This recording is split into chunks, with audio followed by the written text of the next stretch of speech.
À l'origine, notre laboratoire s'est intéressé à la question du travail, au devenir du travail. Et très rapidement, nous nous sommes rendus compte qu'il n'y avait pas de possibilité de changer le travail si parallèlement nous ne changions pas de modèle économique. Et bien entendu, si nous ne changeons pas de modèle économique dans une perspective durable. Donc notre slogan, notre phrase, c'est de dire les choses suivantes. Changeons le travail pour changer de modèle économique. Pour changer le modèle économique, il faut changer le travail dans une perspective toujours qui est celle du développement durable, c'est-à-dire une perspective qui donne un sens à l'activité de travail. La question du transport. Aujourd'hui, on a un transport dans les villes qui est traité d'une manière très séparée, moyens de transport par rapport à d'autres moyens de transport. Il y a les voitures, il y a la patinette, il y a le transport collectif, autobus, il y a le train ou le tram. Il y a différents systèmes de transport qui ont été conçus dans une logique industrielle, c'est-à-dire qui ont été conçus historiquement dans des secteurs d'activité séparés les uns des autres. Or, on voit aujourd'hui que le problème, ce n'est pas simplement le problème de chaque moyen de transport, mais c'est le moyen de leurs articulations. Prenons la situation de la voiture. La voiture, quand ça a démarré à la fin du 19e siècle et du 20e siècle, on ne pensait pas qu'en développant un nombre considérable de voitures, on allait créer des embouteillages dans les villes. Il y avait une certaine fluidité de la voiture. La voiture permettait des déplacements agiles, faciles. Et tout au long du XXe siècle, le développement du nombre de voitures en production et en circulation a créé un phénomène qui devient de plus en plus grave dans les villes, qui sont les embouteillages. Ces embouteillages, ils ont deux conséquences. Ils ont des conséquences d'abord écologiques. Parce que bien entendu, lorsque les voitures sont dans une situation de non-mobilité, elles dégagent des effets de CO2 de plus en plus importants. Mais aussi un autre élément, c'est que la voiture, dans ces embouteillages, fait que plus on est éloigné du centre-ville, plus on met de temps pour aller au centre-ville. C'est-à-dire plus on est confronté à des circulations difficiles. Ça va renforcer le prix du foncier du centre-ville, et ça va diminuer le prix du foncier à l'extérieur des centres-villes, avec derrière du coup des inégalités sociales. Pensez la non-mobilité et pensez la désynchronisation, resynchronisation des temps de transport pour éviter les goulots d'étranglement que sont les embouteillages. Il y a donc des solutions à l'heure actuelle. Il y a des solutions, il faut sortir d'une vision par système de transport. La solution, ce n'est pas la voiture électrique en soi. La solution, c'est de penser la mobilité dans son ensemble, c'est-à-dire changer le périmètre du problème. Passer d'une situation où on réfléchit le devenir de l'automobile à une situation où on réfléchit dans la ville au développement de la mobilité. Mais par exemple, la mobilité, ça peut être aussi penser la non-mobilité. Créer des tiers-lieux où les gens, au lieu de se déplacer, restent travailler dans des endroits plus proches de leur domicile. Ça peut être aussi le télétravail. Ça peut être également des dispositifs où on évite que les gens se déplacent, ou se déplacent en tout cas à des heures qui sont désynchronisées. Et donc c'est une autre façon, par exemple, de penser le temps, la régulation du temps dans les villes. En d'autres termes, les solutions existent, mais il faut sortir du seul problème de l'objet, de la voiture, pour poser le problème de la mobilité dans son ensemble. Articulation des modalités de système de transport, les gares, c'est-à-dire les interfaces entre systèmes de transport, pour leur donner plus de valeur de service, pour une ville que je dirais plus durable et plus servicielle, mais il faut sortir du travail segmenté ou des activités en silo des systèmes de la voiture, du tram, une pensée séparée des modalités de transport.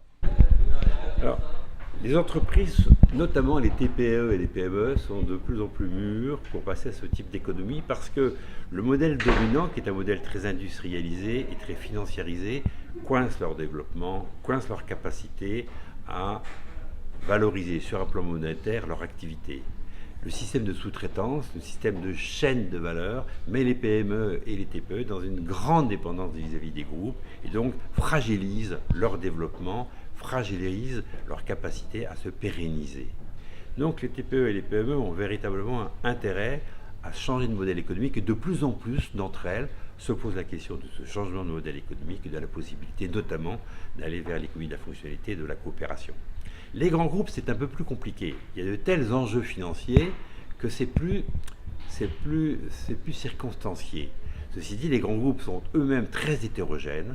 C'est pas parce que l'orientation stratégique du groupe est fixée dans une logique très financière que partout dans ce groupe, c'est celle qui domine l'activité des salariés et des équipes de travail. C'est donc plus complexe que cela, mais malgré tout, c'est plus difficile pour les grands groupes de passer à l'économie de fonctionnalité.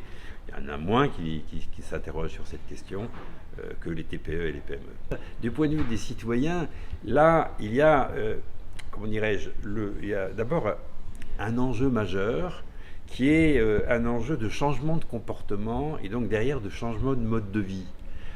Pour les citoyens, l'économie, finalement, ce n'est pas simplement la façon dont ils accèdent à des services, c'est comment, ou à des biens, c'est comment ces biens et ces services s'inscrivent dans un mode de vie qui les concerne.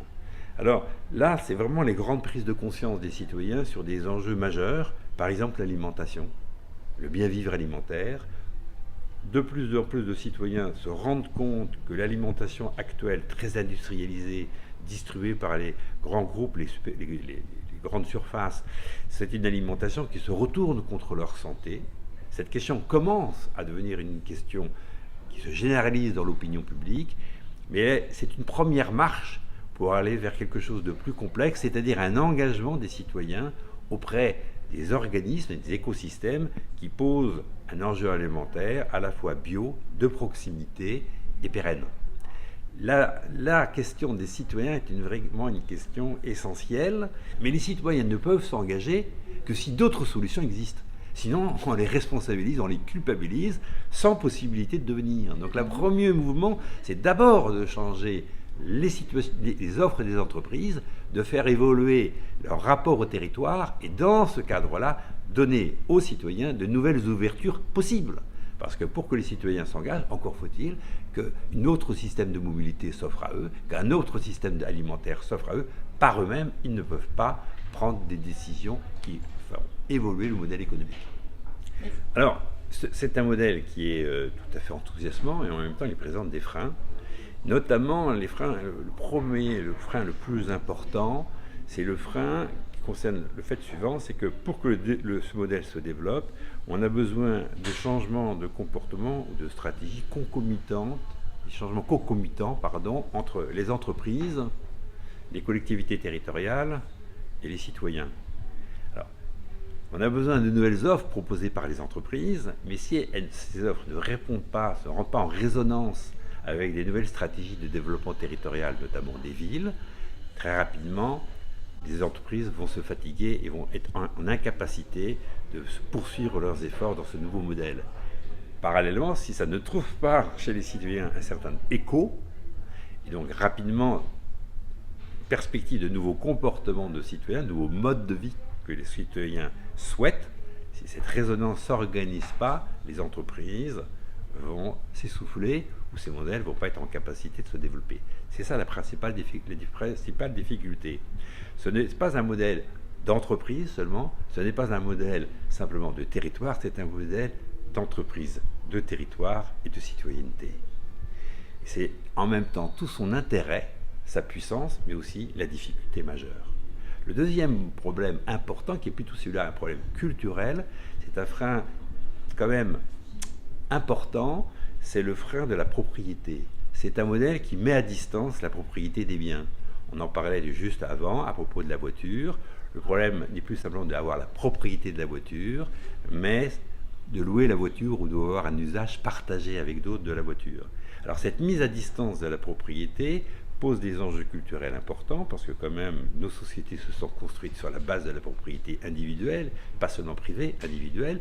Et la propriété, il y a des autres enjeux qu'il y a des enjeux économiques. Il y a des enjeux sociaux, il y a des enjeux de positionnement, il y a des enjeux idéologiques, utopiques. Donc on voit bien que mettre à distance la question de la propriété pose des enjeux plus larges que simplement des enjeux économiques, mais bien culturels.